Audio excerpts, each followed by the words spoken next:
Have you ever felt that sudden heat rise in your chest the moment someone, perhaps an old acquaintance, a family member, or even a longtime colleague, casually dropped a comment that questioned your character?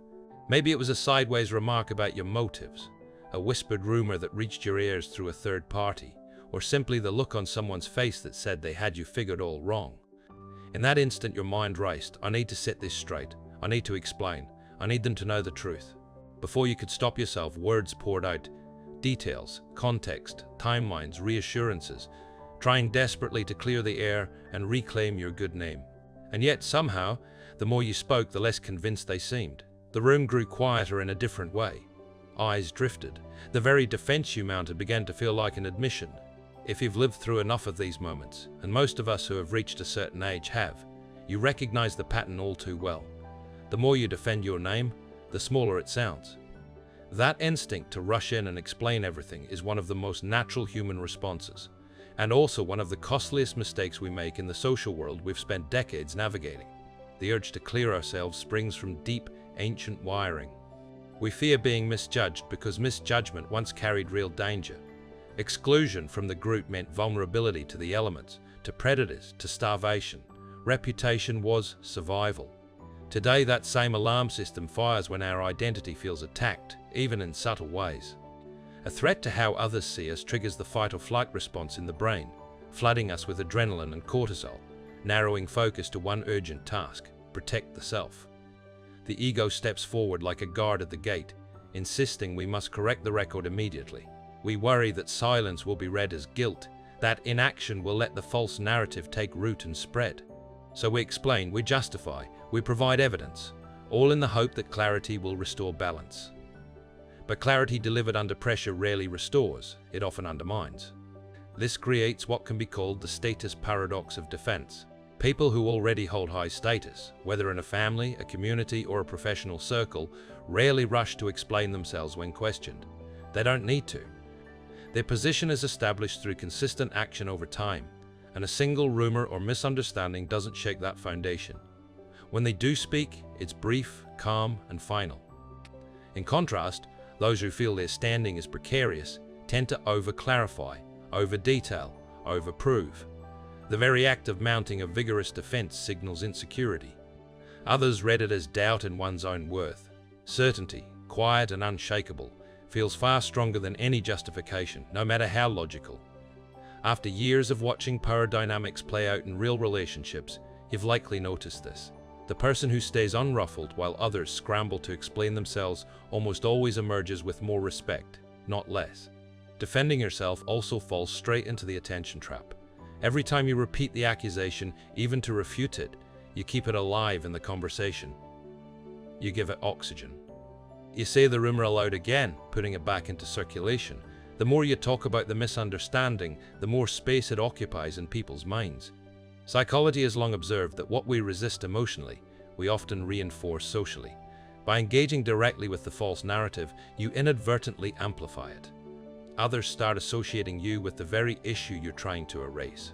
The rumor that might have faded into background noise if ignored suddenly gains legs because you've made it the center of attention. In the reputation game, attention is currency, and you don't want to spend yours on defending against noise. Social hierarchy operates on a clear rule here. Leaders set the narrative, followers react to it. When you rush to defend, you place yourself in the reactive position. You let someone else's comment or suspicion frame the discussion. The moment you respond, you're playing on their field, using their terms, addressing their doubts. That shift hands over control of the story. The person who stays non-reactive keeps the framing power. They continue to define themselves through their actions and presence, rather than through rebuttal. Over decades in families, friendships, workplaces, and communities, you've seen this dynamic again and again. The one who doesn't rise to every bait, who doesn't chase every accusation, retains the upper hand in how the group ultimately perceives them. Strong reactions can even make you appear guilty when you aren't. Emotional tone escalates, voice rises slightly, words come faster, gestures tighten. Body language betrays tension, shoulders hunch forward, eyes widen or dart, breathing shallows. Voice pitch shifts upward under stress, a subtle but powerful cue of anxiety. These signals increase suspicion far more than the original rumor ever could. Calm, measured responses, or better yet, no visible response at all, project confidence that overrides doubt. The person who stays composed while others press for answers looks like someone who has nothing to prove, because they don't. In the reputation economy we all participate in, long-term consistency outweighs any short-term rumor or misunderstanding. Character compounds over time like interest in a savings account. One rumor, one misjudged moment, one offhand comment rarely undoes decades of steady behavior. People recalibrate their view of you based on patterns, not isolated speeches. They watch how you carry yourself week after week, year after year.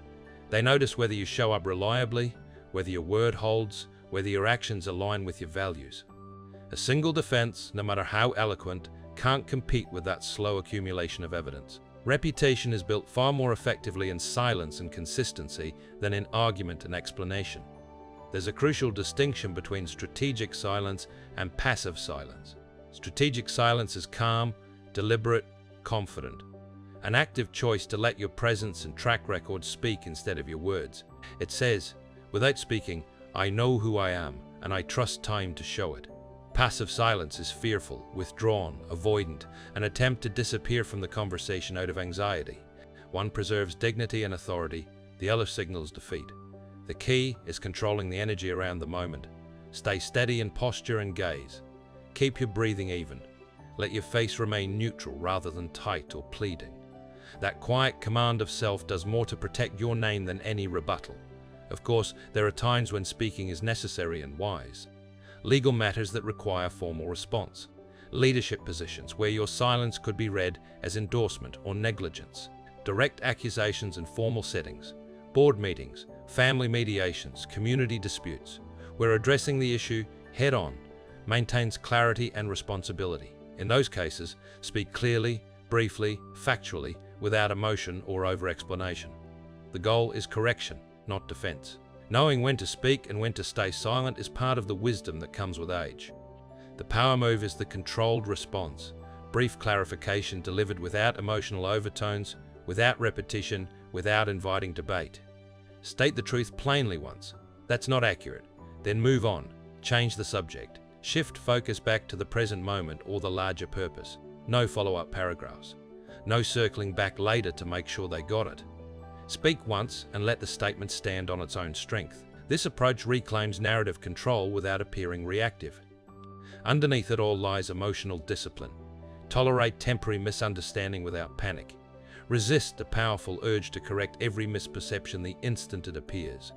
Trust that time filters noise better than urgency ever could. Let people sit with their doubts or questions without rushing in to rescue your image. Authority grows precisely when ego shrinks, when you stop needing every person in every room to see you exactly as you see yourself. That restraint is hard-won, but it is one of the quiet marks of real maturity. Here is the insight that settles in after many years of watching reputations rise and fall. If your name is strong, it doesn't need defending. It needs consistency. A name built on decades of steady character, reliable action, quiet integrity, and calm presence carries its own weight. Rumors fade. Misunderstandings dissolve. People eventually align their view with the pattern they've observed over time.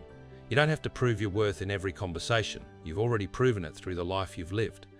Next time the impulse to explain surges, pause, breathe, let the moment pass.